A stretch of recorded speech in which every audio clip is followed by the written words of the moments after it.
ಸರ್ಕಾರ ಘೋಷಣೆ ಮಾಡಿರುವಂತಹ ಪರಿಹಾರಕ್ಕೆ 80% ರೈತರು ಒಪ್ಪಿದ್ದಾರೆ. ರೈತರ ಬೇಡಿಕೆ ಹಾಗೂ ಮನವಿಯನ್ನ ನಾವು ಆಲಿಸಿದ್ದೇವೆ ಅಂತ ಹೇಳಿದ್ದಾರೆ. ರೈತರೊಂದಿಗೆ ಸಭೆಯನ್ನ ನಡೆಸಿದ್ರು. ಆ ಬಳಿಕ ಡಿಸಿಎಂ ಡಿಕೆ ಶಿವಕುಮಾರ್ ಮಾತಾಡಿದ್ದಾರೆ. ಜಿಬಿಎ ಹೊಸ ಟೌನ್ಶಿಪ್ಗೆ 3 ದಿನದಲ್ಲಿ ನೋಟಿಫಿಕೇಶನ್.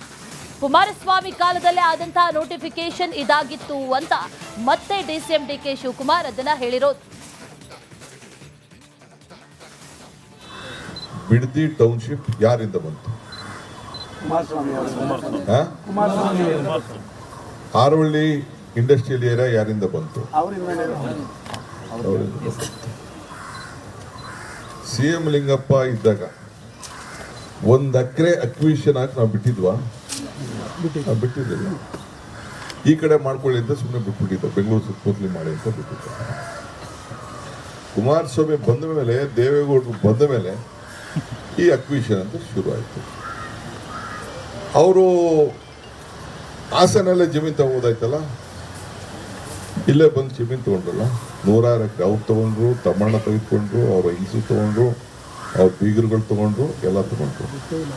ಇದೇ ವಿಚಾರಕ್ಕೆ ಸಂಬಂಧಪಟ್ಟಂತೆ ಡೀಟೇಲ್ಸ್ ಅನ್ನ ಕೊಡ್ತಾ ಹೋಗ್ತಾರೆ ನಮ್ಮ ಪ್ರತಿನಿಧಿ ಅಭಿಷೇಕ್. ನೇರ ಸಂಪರ್ಕದಲ್ಲಿ ಜಾಯಿನ್ ಆಗಿದ್ದಾರೆ. ಅಭಿಷೇಕ್, ಸಾಕಷ್ಟು ರೈತರು ಆಕ್ರೋಶವನ್ನ ವ್ಯಕ್ತಪಡಿಸಿದ್ರು. ಯಾವುದೇ ಕಾರಣಕ್ಕೂ ಕೂಡ ಭೂಮಿ ಕೊಡೋದಿಲ್ಲ ಅನ್ನುವಂಥದ್ದನ್ನ ಹೇಳಿದ್ರು.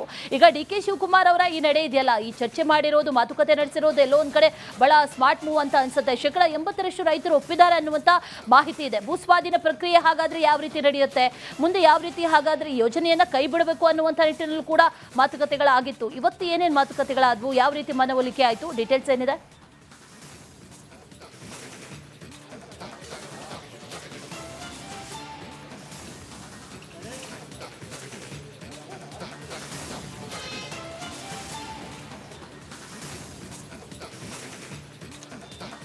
ಇನ್ನು 3 ದಿನಗಳಲ್ಲಿ ಈ ಒಂದು ಪ್ರಕ್ರಿಯೆಯನ್ನು ಆರಂಭ ಮಾಡ್ತೀವಿ ಅಂತ ಡಿಸಿಎಂ ಡಿಕೆ ಶಿವಕುಮಾರ್ ಅವರು ತಿಳಿಸಿರುವಂಥದ್ದು. ಕಾರಣ ಏನಂದ್ರೆ 80% ರೈತರು ನಮ್ಮ ಪರವಾಗಿದ್ದಾರೆ. ಯಾವುದೇ ಕಾರಣಕ್ಕೂ ಕೂಡ ಇದನ್ನ ಕೈ ಬಿಡುವಂತ ಮಾತಿಲ್ಲ. ಇದು ನಾನು ಆರಂಭ ಮಾಡಿದಂಥ ಯೋಜನೆ ಅಲ್ಲ, ಬದಲಾಗಿ ಎಚ್ ಡಿ ಕುಮಾರಸ್ವಾಮಿರವರೇ ಆರಂಭ ಮಾಡಿದ್ರು. ಅಲ್ಲಿ ಕುಮಾರಸ್ವಾಮಿರವರ ಕಾಲದಲ್ಲಿ ಇದು ವ್ಯಾಪಾರ ಮಾಡಲಿಕ್ಕೆ ಹೋಗಿದ್ರು. ಆದರೆ ನಾವಿಲ್ಲಿ ರೈತರ ಪರವಾಗಿದ್ದೇವೆ, ಅಲ್ಲಿ ಟೌನ್ಶಿಪ್ ಅನ್ನ ಮಾಡೋರಿದ್ದೇವೆ. ಅಂತಾರಾಷ್ಟ್ರೀಯ ಮಟ್ಟದಿಂದ ಆಗಿರ್ಬೋದು, ವಿದೇಶದಿಂದ ಆಗಿರ್ಬೋದು, ಸಾವಿರಾರು ಜನ ಬಂದು ಈಗಾಗಲೇ ಇದಕ್ಕೆ ಇಂಟ್ರೆಸ್ಟ್ ಅನ್ನ ತೋರಿಸಿರುವಂಥದ್ದು. ಬೆಂಗಳೂರನ್ನ ಮತ್ತಷ್ಟು ಎಕ್ಸ್ಪ್ಯಾಂಡ್ ಮಾಡುವಂತ ಕಾರ್ಯಕ್ರಮ ಇದಾಗಿದೆ.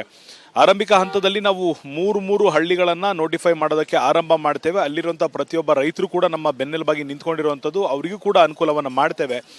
ಕೇಳಿರುವಂಥ ಮೊತ್ತ ಏನಿದೆ ಅಂದರೆ ಸರ್ಕಾರದಿಂದ ಅವರಿಗೆ ಕೊಡಬೇಕಾದಂಥ ಹಣ ಏನಿದೆ, ಆ ಹಣವನ್ನು ಕೂಡ ನಾವು ಯಾವ ಅನುಪಾತದಲ್ಲಿ ಕೊಡ್ತೇವೆ ಅಂತ ಒಂದು ವಿವರವಾದ ಟಿಪ್ಪಣಿಯನ್ನು 1 ರಿಂದ 2 ದಿನಗಳ ಒಳಗಡೆ ಪ್ರಕಟಣೆಯನ್ನು ಮಾಡ್ತೇವೆ ಅಂತ ತಿಳಿಸಿರುವಂಥದ್ದು. ಅದರ ಜೊತೆಗೆ ಇವತ್ತು ಇಲ್ಲಿ ನಡೆದಿದ್ದಂಥ ರೈತರ ಜೊತೆ ಸಮಾಲೋಚನೆಯನ್ನು ನಡೆಸಿದ್ದಾರೆ. ಯಾವೆಲ್ಲ ಹಂತಗಳಲ್ಲಿ ಸಮಸ್ಯೆಗಳಾಗಬಹುದು, ಯಾವೆಲ್ಲ ಹಂತಗಳಲ್ಲಿ ಒಂದಿಷ್ಟು ಒತ್ತಡಗಳು ಬರಬಹುದು ಈ ಒಂದು ಯೋಜನೆಯ ವಿರುದ್ಧವಾಗಿ ಅನ್ನೋ ಒಂದು ಲೆಕ್ಕಾಚಾರವನ್ನು ಕೂಡ ಇವತ್ತು ಡಿಸಿಎಂ ಡಿಕೆ ಶಿವಕುಮಾರ್ ಅವರು ಹಾಕಿರುವಂಥದ್ದು. ಇದರ ಜೊತೆಗೆ ರೈತರು ಪೂರ್ಣ ಪ್ರಮಾಣದಲ್ಲಿ ನಮ್ಮ ಪರವಾಗಿದ್ದಾರೆ ಅಂತ ಇವತ್ತು ಸರ್ಕಾರದ ಮುಖೇನ ಹೇಳಿರುವಂಥದ್ದು. ಯಾವುದೇ ಕಾರಣಕ್ಕೂ ಈ ಒಂದು ಯೋಜನೆಯನ್ನ ಬಿಡೋದಿಲ್ಲ.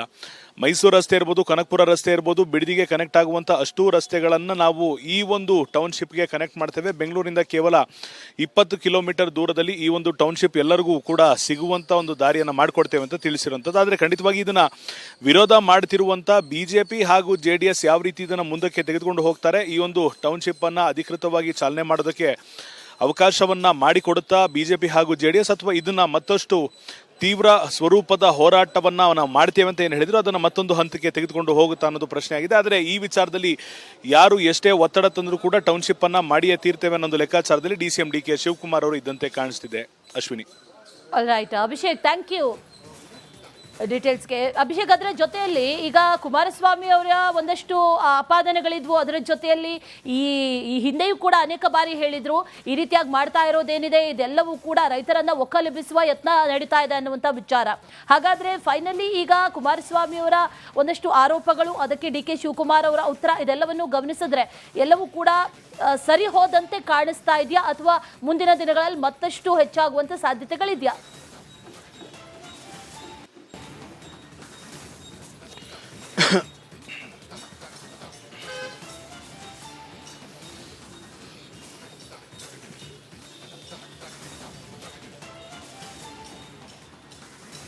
ಅಂದ್ರೆ ಈ ಒಂದು ವಿಚಾರದಲ್ಲಿ ಬಿಡಿಯ ಟೌನ್ಶಿಪ್ ವಿಚಾರದಲ್ಲಿ ಡಿ ಕೆ ಶಿವಕುಮಾರ್ ಅವರು ರಿಯಲ್ ಎಸ್ಟೇಟ್ ವ್ಯಾಪಾರ ಮಾಡ್ತಿದ್ದಂತೆ ಆರೋಪ ಮಾಡಿದಂತೆ ಎಚ್ ಡಿ ಕುಮಾರಸ್ವಾಮಿ ಅವರಿಗೆ ಡಿ ಕೆ ಶಿವಕುಮಾರ್ ಅವರು ಈಗ ಸವಾಲೊಂದನ್ನು ಕೊಟ್ಟಿರುವಂಥದ್ದು. ನೀವು ಪಂಥಾಹ್ವಾನವನ್ನು ಕರೆದಿದ್ದೀರಾ, ದಿನಾಂಕವನ್ನು ನಿಗದಿಪಡಿಸಿ, ಸಮಯವನ್ನು ನಿಗದಿಪಡಿಸಿ, ಸ್ಥಳವನ್ನು ನಿಗದಿಪಡಿಸಿ, ನಾನು ನೀವು ಹೇಳಿರುವಂಥ ಜಾಗಕ್ಕೆ ಬರ್ತಾನೆ, ವಿನಮ್ರವಾಗಿ ನಮ್ರತೆಯಿಂದ ನಿಮಗೆ ಯಾವುದೇ ಅಸಭ್ಯ ಶಬ್ದಗಳನ್ನು ಬಳಸದೆ, ಅವಾಚ್ಯ ಪದಗಳನ್ನು ಬಳಸದೆ, ನಿಂದಿಸದೆ ನಾನು ಶಾಂತಿಯುತವಾಗಿ ಮಾತನಾಡ್ತೇನೆ. ನೀವು ಇಡುವಂಥ ಅಷ್ಟು ಪ್ರಶ್ನೆಗಳಿಗೆ ಉತ್ತರವನ್ನು ಕೊಡ್ತೇನೆ. ಅದ್ರ ಜೊತೆಗೆ ಒಂದು ಟೈಮ್ ಲೈನ್ ಅನ್ನು ಕೂಡ ನಾವು ಮೆಲ್ಕು ಹಾಕಬೇಕಾಗುತ್ತೆ. ಕಾರಣ ಏನು ಅಂದರೆ ಈ ಒಂದು ಯೋಜನೆಯನ್ನ ಆರಂಭ ಮಾಡಿದ್ದು ಎಚ್ ಡಿ ಕುಮಾರಸ್ವಾಮಿರವರು, ಈ ಒಂದು ಯೋಜನೆಯನ್ನ DLFಗೆ ಕೊಟ್ಟಿದ್ದು ಎಚ್ ಡಿ ಕುಮಾರಸ್ವಾಮಿರವರು, ಈ ಒಂದು ಯೋಜನೆಯನ್ನ ರೈತರ ವಿರೋಧ ಇದ್ರೂ ಕೂಡ ನಾನು ಮಾಡಿಯೇ ತೀರ್ತೇನೆ ಅಂತ ಮುಂದೆಗೆ ನುಗ್ಗಿದ್ದು ಎಚ್ ಡಿ ಕುಮಾರಸ್ವಾಮಿರವರು, ಈ ಒಂದು ಯೋಜನೆಯನ್ನ ಯಾವುದೇ ಕಾರಣಕ್ಕೂ ಕೈ ಬಿಡೋದಿಲ್ಲ ಅಂತ ಲೆಕ್ಕಾಚಾರ ಹಾಕಿದ್ದು ಎಚ್ ಡಿ ಕುಮಾರಸ್ವಾಮಿರವರು.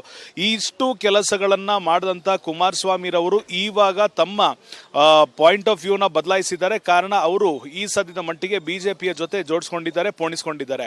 ಈ ಕಾರಣದಿಂದ ಸಮಯಕ್ಕೆ ತಕ್ಕಂತೆ ಅವರು ಬದಲಾಗ್ತಿದ್ರು ಕೂಡ ನಾನು ಆ ರೀತಿ ಇಲ್ಲ. ಅವರು ಆರಂಭ ಮಾಡಿದಂಥ ಕೆಲಸವನ್ನ ನಮ್ಮ ಸರ್ಕಾರ ಕಂಟಿನ್ಯೂ ಮಾಡ್ತಿದೆ. ಇದನ್ನ ವ್ಯಾಪಾರ ಮಾಡೋದರ ಬದಲಾಗಿ ರೈತರಿಗೆ ಅನುಕೂಲವಾಗುವಂತೆ ಅಂತಾರಾಷ್ಟ್ರೀಯ ಮಟ್ಟದಲ್ಲಿ ಬಿಡದಿಯ ಟೌನ್ಶಿಪ್ ಕೂಡ ಗುರುತಿಗೆ ಸಿಗುವಂತೆ, ಅಂದ್ರೆ ಗ್ರೇಟರ್ ಬೆಂಗಳೂರು ಅಥಾರಿಟಿಯ ಟೌನ್ಶಿಪ್ ಎಲ್ರಿಗೂ ಕೂಡ ಅರಿವಾಗುವಂತೆ ನಾವು ಮಾಡ್ತಾ ಇದ್ದೇವೆ. ಇಲ್ಲಿಗೆ ಯಾವುದೇ ಕಾರಣಕ್ಕೂ ಕೂಡ ಕುಮಾರಸ್ವಾಮಿರವರು ಕರೆಯುವಂತ ಪಂಥಾಹ್ವಾನಕ್ಕೆ ನಾನು ಸಿದ್ಧನಾಗಿದ್ದೇನೆ. ಅವರ ಜೊತೆ ಬೇಕಿದ್ರೆ ಅವರ ತಂದೆಯವರು ಅಂದ್ರೆ ದೇವೇಗೌಡರು ಕೂಡ ಬರ್ಬೋದು, ಆದರೆ ಅವರ ಆರೋಗ್ಯದ ಪರಿಸ್ಥಿತಿಯನ್ನು ನೋಡ್ಕೊಳ್ಳೋದ್ರಿಂದ ಸೂಕ್ತವಾಗಿ ಅವರು ಆರಾಮಾಗಿರ್ಬೋದು ಅಂತ ಒಂದು ಸೂಚನೆಯನ್ನು ಕೊಟ್ಟಿರುವಂಥದ್ದು. ಇಲ್ಲಿಗೆ ಕುಮಾರಸ್ವಾಮಿರವರು ಯಾವೆಲ್ಲ ಸಂದರ್ಭದಲ್ಲಿ ರೈತರ ಪರವಾಗಿದ್ದೇನೆ ಅಂತ ತೋರಿಸ್ಕೊಂಡು ರೈತರ ವಿರುದ್ಧವಾಗಿ ಕೆಲಸ ಮಾಡಿದ್ದಾರೆ ಅಂತ ತೋರಿಸುವಂತ ಪ್ರಯತ್ನವನ್ನು ಡಿ ಕೆ ಶಿವಕುಮಾರ್ ಅವರು ಮಾಡಿದ್ರೆ, ಮತ್ತೊಂದು ಕಡೆಗೆ ನೇರವಾದಂಥ ಸಂದೇಶವನ್ನು ಕುಮಾರಸ್ವಾಮಿರವರಿಗೆ ಕೊಟ್ಟಂತೆ ಕಾಣ್ತಿದೆ. ನೀವು ಆರಂಭ ಮಾಡಿದಂಥ ಕೆಲಸಗಳ ದಾಖಲಾತಿಗಳು ನನ್ನ ಬಳಿ ಇದೆ. ನೀವು ಡಿ ಕೆ ಶಿವಕುಮಾರ್ ವಿರುದ್ಧವಾಗಿ ಬೆರಳನ್ನು ತೋರಿಸಿದರೆ ನೀವು ಮಾಡಿರುವಂಥ ಕೆಲಸಗಳ ದಾಖಲಾತಿಗಳನ್ನು ರಾಜ್ಯದ ಜನರ ಮುಂದೆ ಇಡ್ತೇನೆ ಅನ್ನೋದು ಸಂದೇಶವನ್ನ ಕುಮಾರಸ್ವಾಮಿರವರಿಗೆ ಕೊಟ್ಟಂತಿದೆ. ಆ ಕಾರಣದಿಂದಾಗಿ ಇದನ್ನ ಯಾವ ರೀತಿ BJP ಆಗಿರ್ಬೋದು, JDS ಆಗಿರ್ಬೋದು, ಕುಮಾರಸ್ವಾಮಿರವರು ಇದನ್ನ ಯಾವ ರೀತಿ ಸ್ವೀಕಾರ ಮಾಡ್ತಾರೆ, ಕೊಟ್ಟಿರುವಂತ ಸವಾಲನ್ನ ಅವರು ಯಾವ ರೀತಿ ಎದುರಿಸ್ತಾರೆ ಅಥವಾ ವಾಪಸ್ ಮರು ಸವಾಲನ್ನ ಹಾಕ್ತಾರೆ ಅನ್ನೋದನ್ನ ಕಾದ್ ನೋಡ್ಬೇಕಾಗಿದೆ. Ashwini. Right Abhishek, thank you ಡೀಟೇಲ್ಸ್ಗೆ. ಸರ್ಕಾರ ಘೋಷಣೆ ಮಾಡಿರುವಂತಹ ಪರಿಹಾರಕ್ಕೆ 80% ರೈತರು ಒಪ್ಪಿದ್ದಾರೆ. ರೈತರ ಬೇಡಿಕೆ ಹಾಗೂ ಮನವಿಯನ್ನ ನಾವು ಆಲಿಸಿದ್ದೇವೆ ಅಂತ ಹೇಳಿದ್ದಾರೆ. ರೈತರೊಂದಿಗೆ ಸಭೆಯನ್ನ ನಡೆಸಿದ್ರು. ಆ ಬಳಿಕ DCM DK ಶಿವಕುಮಾರ್ ಮಾತಾಡಿದ್ದಾರೆ. GBA ಹೊಸ ಟೌನ್ಶಿಪ್ಗೆ 3 ದಿನದಲ್ಲಿ ನೋಟಿಫಿಕೇಶನ್. ಕುಮಾರಸ್ವಾಮಿ ಕಾಲದಲ್ಲೇ ಆದಂತಹ ನೋಟಿಫಿಕೇಶನ್ ಇದಾಗಿತ್ತು ಅಂತ ಮತ್ತೆ DCM DK ಶಿವಕುಮಾರ್ ಅದನ್ನ ಹೇಳಿರೋದು. ಬಿಡದಿ ಟೌನ್ಶಿಪ್ ಯಾರಿಂದ ಬಂತು? ಹಾರೋಳ್ಳಿ ಇಂಡಸ್ಟ್ರಿಯಲ್ ಏರಿಯಾ ಯಾರಿಂದ ಬಂತು? CM ಲಿಂಗಪ್ಪ ಇದ್ದಾಗ 1 ಎಕರೆ ಅಕ್ವಿಷನ್ ಆಗಿ ನಾವು ಬಿಟ್ಟಿದ್ವಾ? ಬಿಟ್ಟಿದ್ದಿಲ್ಲ. ಈ ಕಡೆ ಮಾಡ್ಕೊಳ್ಳಿ ಅಂತ ಸುಮ್ಮನೆ ಬಿಟ್ಬಿಟ್ಟಿದ್ದ, ಬೆಂಗಳೂರು ಸುತ್ತಮುತ್ತಲಿ ಮಾಡಿ ಅಂತ ಬಿಟ್ಟಿದ್ದ. ಕುಮಾರಸ್ವಾಮಿ ಬಂದ ಮೇಲೆ, ದೇವೇಗೌಡರು ಬಂದ ಮೇಲೆ ಈ ಅಕ್ವಿಷನ್ ಅಂತ ಶುರು ಆಯ್ತು. ಅವರು ಹಾಸನಲ್ಲೇ ಜಮೀನು ತಗೋದಾಯ್ತಲ್ಲ, ಇಲ್ಲೇ ಬಂದು ಜಮೀನು ತಗೊಂಡ್ರಲ್ಲ, 106 ಎಕರೆ ಅವ್ರು ತಗೊಂಡ್ರು, ತಮ್ಮಣ್ಣ ತೆಗೆದುಕೊಂಡ್ರು, ಅವ್ರ ಹಿಂಸು ತಗೊಂಡ್ರು, ಅವ್ರ ಬೀಗರುಗಳು ತಗೊಂಡ್ರು, ಎಲ್ಲ ತಗೊಂಡ್ರು. ಇದೇ ವಿಚಾರಕ್ಕೆ ಸಂಬಂಧಪಟ್ಟಂತೆ ಡೀಟೇಲ್ಸ್ ಅನ್ನ ಕೊಡ್ತಾ ಹೋಗ್ತಾರೆ ನಮ್ಮ ಪ್ರತಿನಿಧಿ ಅಭಿಷೇಕ್. ನೇರ ಸಂಪರ್ಕದಲ್ಲಿ ಜಾಯಿನ್ ಆಗಿದ್ದಾರೆ. ಅಭಿಷೇಕ್, ಸಾಕಷ್ಟು ರೈತರು ಆಕ್ರೋಶವನ್ನ ವ್ಯಕ್ತಪಡಿಸಿದ್ರು. ಯಾವುದೇ ಕಾರಣಕ್ಕೂ ಕೂಡ ಭೂಮಿ ಕೊಡೋದಿಲ್ಲ ಅನ್ನುವಂಥದ್ದನ್ನ ಹೇಳಿದ್ರು. ಈಗ DK ಶಿವಕುಮಾರ್ ಅವರ ಈ ನಡೆ ಇದೆಯಲ್ಲ, ಈ ಚರ್ಚೆ ಮಾಡಿರೋದು, ಮಾತುಕತೆ ನಡೆಸಿರೋದು ಎಲ್ಲೋ ಒಂದ್ ಕಡೆ ಬಹಳ ಸ್ಮಾರ್ಟ್ ಮೂವ್ ಅಂತ ಅನ್ಸುತ್ತೆ. 80% ರೈತರು ಒಪ್ಪಿದ್ದಾರೆ ಅನ್ನುವಂತ ಮಾಹಿತಿ ಇದೆ. ಭೂಸ್ವಾಧೀನ ಪ್ರಕ್ರಿಯೆ ಹಾಗಾದ್ರೆ ಯಾವ ರೀತಿ ನಡೆಯುತ್ತೆ, ಮುಂದೆ ಯಾವ ರೀತಿ ಹಾಗಾದ್ರೆ ಯೋಜನೆಯನ್ನ ಕೈ ಬಿಡಬೇಕು ಅನ್ನುವಂಥ ನಿಟ್ಟಿನಲ್ಲೂ ಕೂಡ ಮಾತುಕತೆಗಳಾಗಿತ್ತು. ಇವತ್ತು ಏನೇನು ಮಾತುಕತೆಗಳಾದ್ವು, ಯಾವ ರೀತಿ ಮನವೊಲಿಕೆ ಆಯ್ತು, ಡೀಟೇಲ್ಸ್ ಏನಿದೆ?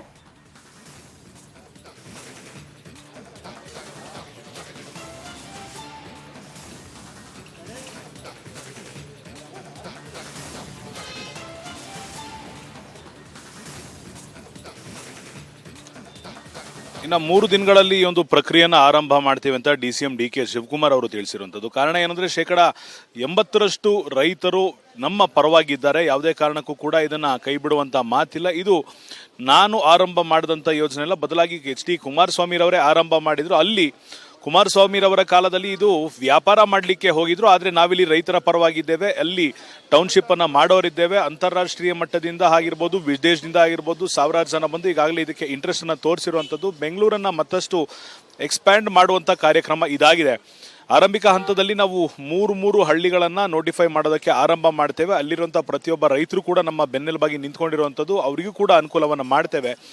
ಕೇಳಿರುವಂಥ ಮೊತ್ತ ಏನಿದೆ ಅಂದರೆ ಸರ್ಕಾರದಿಂದ ಅವರಿಗೆ ಕೊಡಬೇಕಾದಂಥ ಹಣ ಏನಿದೆ, ಆ ಹಣವನ್ನು ಕೂಡ ನಾವು ಯಾವ ಅನುಪಾತದಲ್ಲಿ ಕೊಡ್ತೇವೆ ಅಂತ ಒಂದು ವಿವರವಾದ ಟಿಪ್ಪಣಿಯನ್ನು 1 ರಿಂದ 2 ದಿನಗಳ ಒಳಗಡೆ ಪ್ರಕಟಣೆಯನ್ನು ಮಾಡ್ತೇವೆ ಅಂತ ತಿಳಿಸಿರುವಂಥದ್ದು. ಅದರ ಜೊತೆಗೆ ಇವತ್ತು ಇಲ್ಲಿ ನಡೆದಿದಂಥ ರೈತರ ಜೊತೆ ಸಮಾಲೋಚನೆಯನ್ನು ನಡೆಸಿದ್ದಾರೆ. ಯಾವೆಲ್ಲ ಹಂತಗಳಲ್ಲಿ ಸಮಸ್ಯೆಗಳಾಗಬಹುದು, ಯಾವೆಲ್ಲ ಹಂತಗಳಲ್ಲಿ ಒಂದಿಷ್ಟು ಒತ್ತಡಗಳು ಬರಬಹುದು ಈ ಒಂದು ಯೋಜನೆಯ ವಿರುದ್ಧವಾಗಿ ಅನ್ನೋ ಒಂದು ಲೆಕ್ಕಾಚಾರವನ್ನು ಕೂಡ ಇವತ್ತು DCM DK ಶಿವಕುಮಾರ್ ಅವರು ಹಾಕಿರುವಂಥದ್ದು. ಇದರ ಜೊತೆಗೆ ರೈತರು ಪೂರ್ಣ ಪ್ರಮಾಣದಲ್ಲಿ ನಮ್ಮ ಪರವಾಗಿದ್ದಾರೆ ಅಂತ ಇವತ್ತು ಸರ್ಕಾರದ ಮುಖೇನ ಹೇಳಿರುವಂಥದ್ದು. ಯಾವುದೇ ಕಾರಣಕ್ಕೂ ಈ ಒಂದು ಯೋಜನೆಯನ್ನ ಬಿಡೋದಿಲ್ಲ.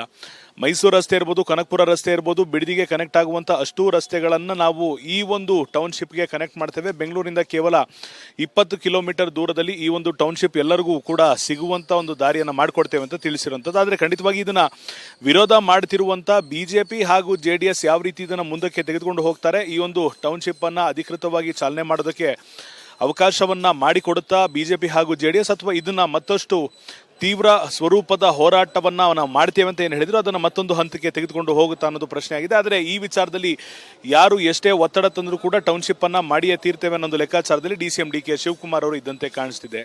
Ashwini. Right Abhishek, thank you ಡೀಟೇಲ್ಸ್ಗೆ. ಅಭಿಷೇಕ್, ಅದರ ಜೊತೆಯಲ್ಲಿ ಈಗ ಕುಮಾರಸ್ವಾಮಿ ಅವರ ಒಂದಷ್ಟು ಆಪಾದನೆಗಳಿದ್ವು. ಅದರ ಜೊತೆಯಲ್ಲಿ ಈ ಹಿಂದೆಯೂ ಕೂಡ ಅನೇಕ ಬಾರಿ ಹೇಳಿದ್ರು ಈ ರೀತಿಯಾಗಿ ಮಾಡ್ತಾ ಇರೋದೇನಿದೆ ಇದೆಲ್ಲವೂ ಕೂಡ ರೈತರನ್ನ ಒಕ್ಕಲೆಬ್ಬಿಸುವ ಯತ್ನ ನಡೀತಾ ಇದೆ ಅನ್ನುವಂಥ ವಿಚಾರ. ಹಾಗಾದ್ರೆ ಫೈನಲಿ ಈಗ ಕುಮಾರಸ್ವಾಮಿ ಅವರ ಒಂದಷ್ಟು ಆರೋಪಗಳು, ಅದಕ್ಕೆ DK ಶಿವಕುಮಾರ್ ಅವರ ಉತ್ತರ, ಇದೆಲ್ಲವನ್ನು ಗಮನಿಸಿದ್ರೆ ಎಲ್ಲವೂ ಕೂಡ ಸರಿ ಹೋದಂತೆ ಕಾಣಿಸ್ತಾ ಇದೆಯಾ, ಅಥವಾ ಮುಂದಿನ ದಿನಗಳಲ್ಲಿ ಮತ್ತಷ್ಟು ಹೆಚ್ಚಾಗುವಂತ ಸಾಧ್ಯತೆಗಳಿದೆಯಾ?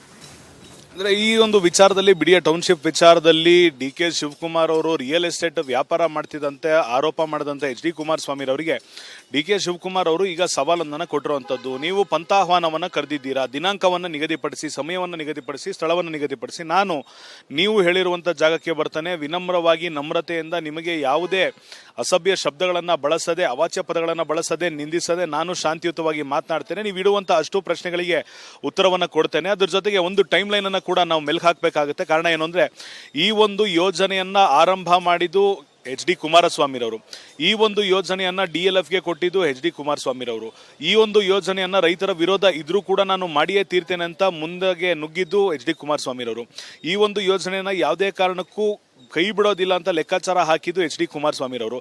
ಇಷ್ಟು ಕೆಲಸಗಳನ್ನ ಮಾಡಿದಂಥ ಕುಮಾರಸ್ವಾಮಿರವರು ಇವಾಗ ತಮ್ಮ ಪಾಯಿಂಟ್ ಆಫ್ ವ್ಯೂನ ಬದಲಾಯಿಸಿದ್ದಾರೆ. ಕಾರಣ ಅವರು ಈ ಸದ್ಯದ ಮಟ್ಟಿಗೆ BJPಯ ಜೊತೆ ಜೋಡಿಸ್ಕೊಂಡಿದ್ದಾರೆ, ಪೋಣಿಸ್ಕೊಂಡಿದ್ದಾರೆ. ಈ ಕಾರಣದಿಂದ ಸಮಯಕ್ಕೆ ತಕ್ಕಂತೆ ಅವರು ಬದಲಾಗ್ತಿದ್ರು ಕೂಡ ನಾನು ಆ ರೀತಿ ಇಲ್ಲ. ಅವರು ಆರಂಭ ಮಾಡಿದಂಥ ಕೆಲಸವನ್ನ ನಮ್ಮ ಸರ್ಕಾರ ಕಂಟಿನ್ಯೂ ಮಾಡ್ತಿದೆ. ಇದನ್ನ ವ್ಯಾಪಾರ ಮಾಡೋದ್ರ ಬದಲಾಗಿ ರೈತರಿಗೆ ಅನುಕೂಲವಾಗುವಂತೆ ಅಂತಾರಾಷ್ಟ್ರೀಯ ಮಟ್ಟದಲ್ಲಿ ಬಿಡದಿಯ ಟೌನ್ಶಿಪ್ ಕೂಡ ಗುರುತಿಗೆ ಸಿಗುವಂತೆ, ಅಂದ್ರೆ ಗ್ರೇಟರ್ ಬೆಂಗಳೂರು ಅಥಾರಿಟಿಯ ಟೌನ್ಶಿಪ್ ಎಲ್ರಿಗೂ ಕೂಡ ಅರಿವಾಗುವಂತೆ ನಾವು ಮಾಡ್ತಾ ಇದ್ದೇವೆ. ಇಲ್ಲಿಗೆ ಯಾವುದೇ ಕಾರಣಕ್ಕೂ ಕೂಡ ಕುಮಾರಸ್ವಾಮಿರವರು ಕರೆಯುವಂತ ಪಂಥಾಹ್ವಾನಕ್ಕೆ ನಾನು ಸಿದ್ಧನಾಗಿದ್ದೇನೆ. ಅವರ ಜೊತೆ ಬೇಕಿದ್ರೆ ಅವರ ತಂದೆಯವರು ಅಂದ್ರೆ ದೇವೇಗೌಡರು ಕೂಡ ಬರ್ಬೋದು, ಆದರೆ ಅವರ ಆರೋಗ್ಯದ ಪರಿಸ್ಥಿತಿಯನ್ನು ನೋಡ್ಕೊಳ್ಳೋದ್ರಿಂದ ಸೂಕ್ತವಾಗಿ ಅವರು ಆರಾಮಾಗಿರ್ಬೋದು ಅಂತ ಒಂದು ಸೂಚನೆಯನ್ನು ಕೊಟ್ಟಿರುವಂಥದ್ದು. ಇಲ್ಲಿಗೆ ಕುಮಾರಸ್ವಾಮಿರವರು ಯಾವೆಲ್ಲ ಸಂದರ್ಭದಲ್ಲಿ ರೈತರ ಪರವಾಗಿದ್ದೇನೆ ಅಂತ ತೋರಿಸ್ಕೊಂಡು ರೈತರ ವಿರುದ್ಧವಾಗಿ ಕೆಲಸ ಮಾಡಿದ್ದಾರೆ ಅಂತ ತೋರಿಸುವಂತ ಪ್ರಯತ್ನವನ್ನು DK ಶಿವಕುಮಾರ್ ಅವರು ಮಾಡಿದ್ರೆ, ಮತ್ತೊಂದು ಕಡೆಗೆ ನೇರವಾದಂಥ ಸಂದೇಶವನ್ನ ಕುಮಾರಸ್ವಾಮಿರವರಿಗೆ ಕೊಟ್ಟಂತೆ ಕಾಣ್ತಿದೆ. ನೀವು ಆರಂಭ ಮಾಡಿದಂಥ ಕೆಲಸಗಳ ದಾಖಲಾತಿಗಳು ನನ್ನ ಬಳಿ ಇದೆ, ನೀವು DK ಶಿವಕುಮಾರ್ ವಿರುದ್ಧವಾಗಿ ಬೆರಳನ್ನ ತೋರಿಸಿದ್ರೆ ನೀವು ಮಾಡಿರುವಂಥ ಕೆಲಸಗಳ ದಾಖಲಾತಿಗಳನ್ನ ರಾಜ್ಯದ ಜನರ ಮುಂದೆ ಇಡ್ತೇನೆ ಅನ್ನೋದು ಸಂದೇಶವನ್ನ ಕುಮಾರಸ್ವಾಮಿರವರಿಗೆ ಕೊಟ್ಟಂತಿದೆ. ಆ ಕಾರಣದಿಂದಾಗಿ ಇದನ್ನ ಯಾವ ರೀತಿ BJP ಆಗಿರ್ಬೋದು, JDS ಆಗಿರ್ಬೋದು, ಕುಮಾರಸ್ವಾಮಿರವರು ಇದನ್ನ ಯಾವ ರೀತಿ ಸ್ವೀಕಾರ ಮಾಡ್ತಾರೆ, ಕೊಟ್ಟಿರುವಂತ ಸವಾಲನ್ನ ಅವರು ಯಾವ ರೀತಿ ಎದುರಿಸ್ತಾರೆ ಅಥವಾ ವಾಪಸ್ ಮರು ಸವಾಲನ್ನ ಹಾಕ್ತಾರೆ ಅನ್ನೋದನ್ನ ಕಾದು ನೋಡ್ಬೇಕಾಗಿದೆ. Ashwini. Right Abhishek, thank you ಡೀಟೇಲ್ಸ್ಗೆ.